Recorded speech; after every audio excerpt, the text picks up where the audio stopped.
Hi, and welcome back to the digital job site for this second part of the two-part Supersize Me Working with Details in SketchUp tutorial and blog post at the digital job site blog at finehomebuilding.com. In the first part, the first video, I showed how to create complete knobs like these with filled-in geometry. When you create these in SketchUp, it'll often leave gaps in the geometry because it's something to do with the small part, how small the objects are and the amount of geometry involved. We went through the steps for creating complete looking poles like this, and in this one I thought I would show a couple of the methods I use to create cabinets like these, mainly the door and drawer fronts with these various options for displaying or representing a cabinet design or style or size that you might be working on. So as usual, I'll shut off the sun, we'll turn off the fog. Wish you could do that on a real job site some days, and look at these cabinets. And I think what I'll do is grab this group here, just move, oops, grab that group by hitting the control key. I'll just create another cabinet like that. We'll take all this stuff and hide it so it gets it out of our way. So we've got a blank cabinet here to start off with. It's all grouped geometry. So one of the things I've started doing in an effort to quickly draw and reproduce these cabinet parts is to start off with just a standard component of 10 inches square. And so what I've done is there's just a square 10 by 10, and I'm going to pull this out. Cabinet doors are typically 3/4 of an inch, so we're just going to pull it out 3/4 of an inch. I've got a blank here, and it works quickly for me, and you might find the same technique is helpful to make it 10 inches square. You'll see why as I proceed. But to get the raised panel looking door, that's probably the simplest one. I'm going to go back to the square. I'm going to pull this out 5/8 of an inch, and then double click this to get the border. Use the offset tool. Let's come in 7/8 of an inch, and then if I take this and the move tool, you notice down here at the bottom it says Control toggle is copy, Alt equals auto fold, hold Shift equals lock reference. So once I've selected this inside part, I'm going to hold Alt and Shift down and pull this geometry out, and you can see that it creates all those corners. And I don't have to try to get this. If I want this to come out 1/8 of an inch, all I have to do is get it moving in the green direction and then type in 1/8, enter, and it puts an 1/8 inch bevel on there. And after that, I want to put a little lip on there to give it that raised effect, and I'll go another 1/8 inch there. So that, let's see what our total door thickness is. Did I do my math right? Did I get that?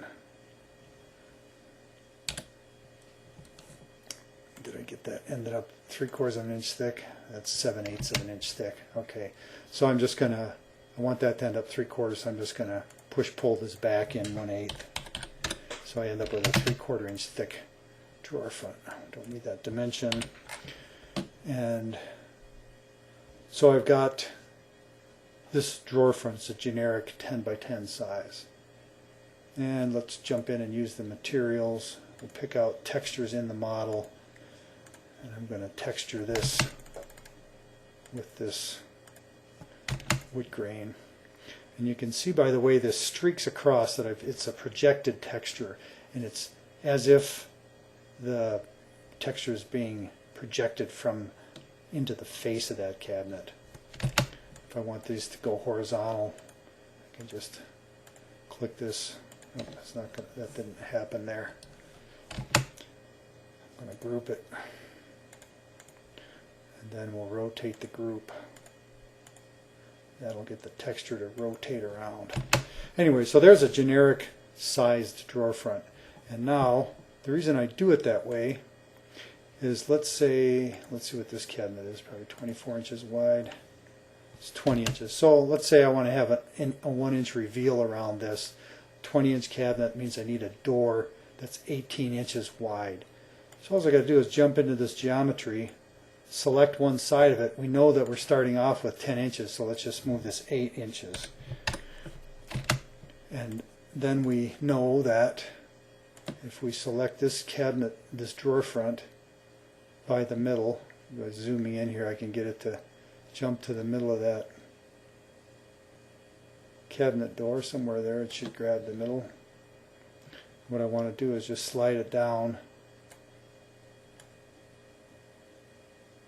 to center it. So I'm just taking the midpoint in the group and the midpoint in the cabinet. Now that drawer front's centered, and let's say I want to move it up a 1/2 inch. So that was simple enough to do. And now, and we know that this drawer front is 10 inches tall. If we only want it 8 inches tall in this case, so we just grab that top geometry, get it moving in the blue direction, and type 2. Now we know we have an 18-inch by 8-inch drawer front. Pretty simple to do. If we want to add a couple more drawer fronts here, we can just hit the control key and move this up. There's 8 inches. I'll move it another 1/2. And let's say we want this one to be 6 inches. So we can just move this down another 2 inches. It's all pretty simple to do. You can combine these steps. Looks like I got my geometry jumping around there a little bit. I moved it in the wrong direction. But that's how I create and then replicate doors and drawers. And by starting off with a 10-inch square in the beginning, then it's easy to modify those a given number of inches. If you need a drawer front that's 16 5/8, just move the geometry 6 5/8 inch and you'll have it. Pretty simple process. And then just moving on quickly, I'm going to go Control, take this drawer front, move it up in the top here, and then I want to rotate it to make it a kind of orient the grain as it would be for a door. And move this into place here. I want to grab this right at the corner and then line it up with the corner so it behaves. I'm being a little sloppy with my mouse moves there, and it's throwing things off. So we're taking the geometry from that drawer front and we're just going to make a cabinet door out of it. Just grab that geometry, and now we'll just move this geometry over. And I didn't grab it right by the corner, so it's not indexing. Once I grab the corner, it'll line up with the corner better. Okay, so that cabinet door is a little bit too big for this face. So I'm just going to move this back 1 inch and grab this geometry by the center, midpoint in group, and I want to line it up. Just going to hold the Shift key in the red direction and then line this up with the, oops, I got that went in the wrong direction. I was trying to go in red and I didn't hold down the Shift key. So I've got the midpoint in this group. I want to hold the Shift key and then index it to the midpoint in that other group. It centers up the cabinet door. I can jump back in this and move this up 1/2 inch. Let's go 1 inch. And you'll notice that I'm using the select tool. I'm just selecting this geometry and using the move tool to adjust it. Because what we don't want to do for the same result is if we take this group and you say, oh, I want to make it a little bit bigger, and use the scale tool, what it does is changes the widths of the profile. It throws off the geometry. So what I just jump in and move particular parts of the geometry to change the size and not use the scale tool to change the size. So anyways, there's our, I've made this into the size of a door, and let's just give it a recessed flat panel look. And I'm going to move this in 1 inch, 1 space, 1/8, 1 inch and 1/8. So I end up with a 2-inch overall stile and rail width. And then we can just push this back in. Oops, grabbed the wrong surface there. Just push this back in 0.25, 1/4 of an inch, and that gives us a cabinet door of the same style and pattern as the drawer fronts we created earlier. And then if you wanted to put 2 doors like this, you can just now grab this door geometry and move it. Here again, I'm going to hold down the shift key and go to the center of this group. Oops, and my mouse click jumped again there. I'm getting move it in the red direction, hold down the shift key, and then it'll lock that inference regardless of where your cursor goes. Now I'm just going to drop it on the center of the cabinet. And say I want to put an 1/8 inch gap between these 2 doors. I'm just going to re-grab that geometry, moving in the red direction, hold down shift, and then type in 1/16. It just moved it a 1/16 of an inch.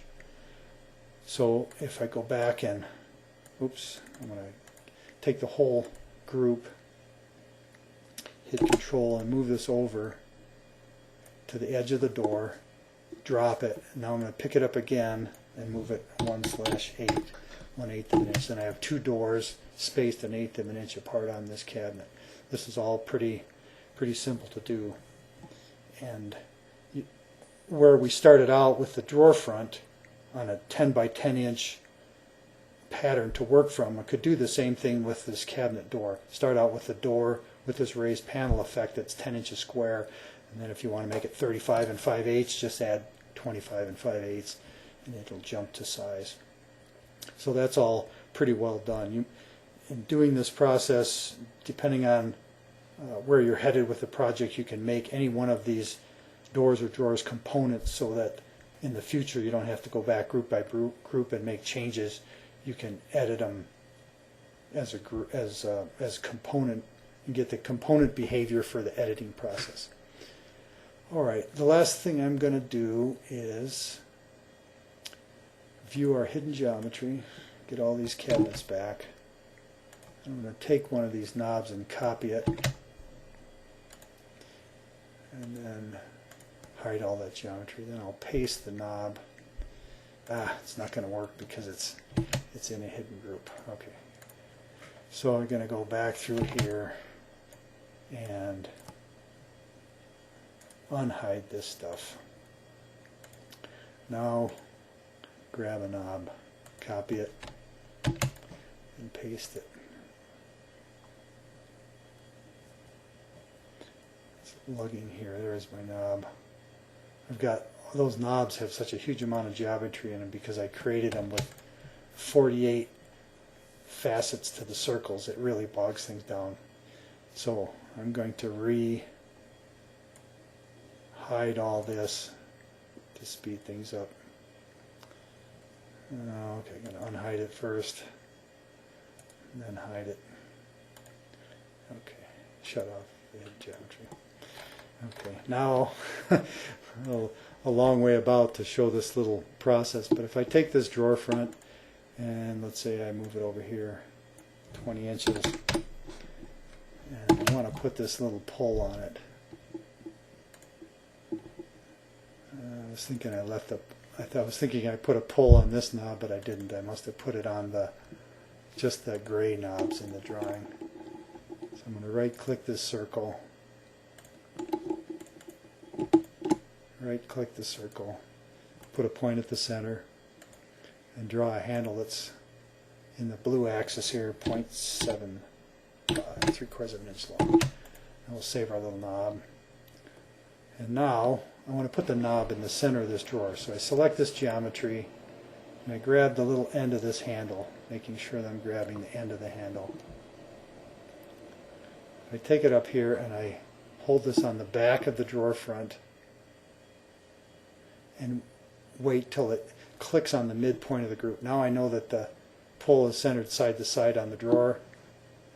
And now I'll grab that handle again and move it down, get it going in the blue direction. Hold the shift key and then index it with the side of the cabinet over here. It clicks to the center of that vertical line. And presto, the knob is in the center of the panel. If I group these two together and then move them back the 20 inches we did in the first place, I've got a centered knob and a centered drawer front centered on the cabinet. It was all pretty simple to do. And depending on, like I said, where you're starting from and going to, you could put that knob in the center of your 10 by 10 drawer and move it around accordingly, and it can save time in locating knobs on these things in the future. So if you just let's see, I'm going to explode this group. If you just take this pull and try to grab it somewhere on here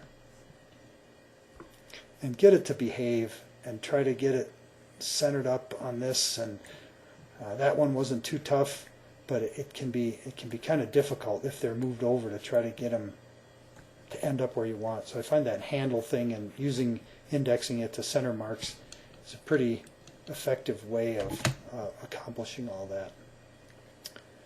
And let's see, I guess the only other thing I wanted to do was to show,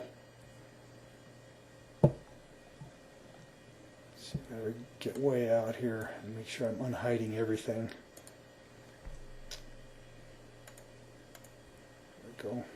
See, these three lines ended up, that was the carpeting I put down. I ended up deleting part of that geometry.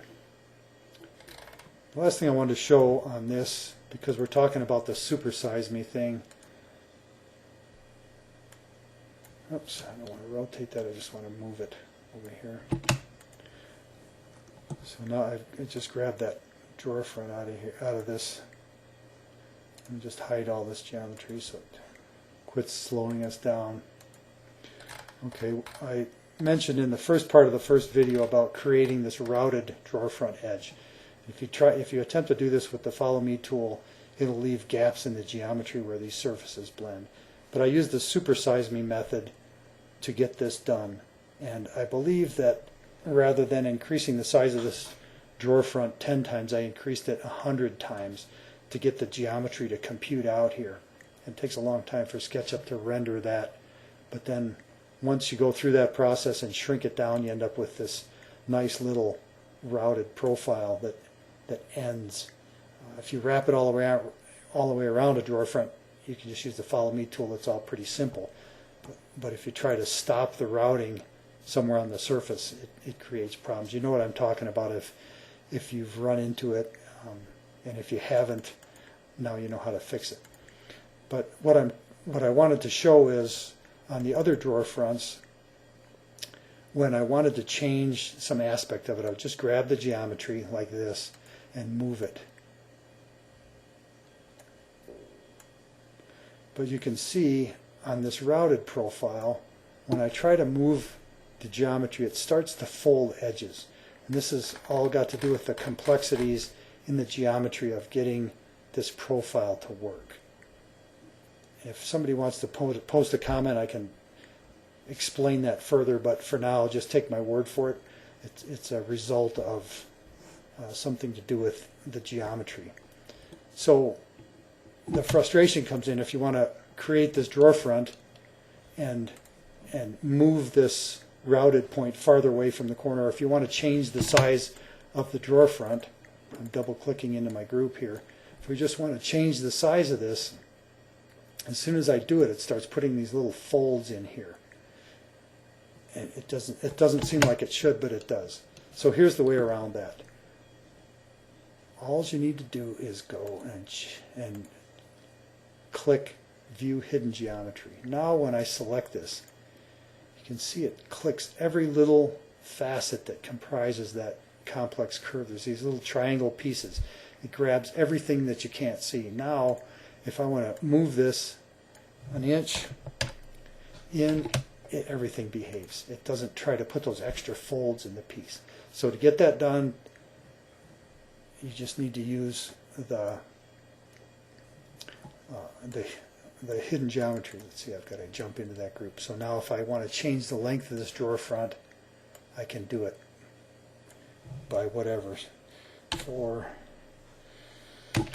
1/8 inches if I want to, and everything behaves. But you have to go, I found that you have to go into the hidden geometry mode so it grabs all those facets and to get the job done. Now when you click back out, you have your drawer front modified without the extra little folds and creases in the surfaces of your model.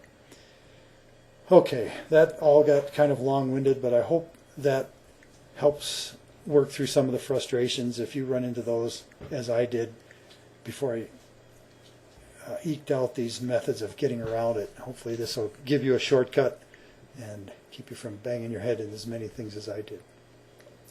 These, the models, I uploaded these models to the component warehouse. If you go Window, Component Warehouse, and just type Super Size Me, supersize in this and do a search, it should bring up the model that I put in there. So if you want to use that as raw material for going through this process or for building your own cabinets, you can just go into the component warehouse with this set of steps, upload these models and play around with them all you like.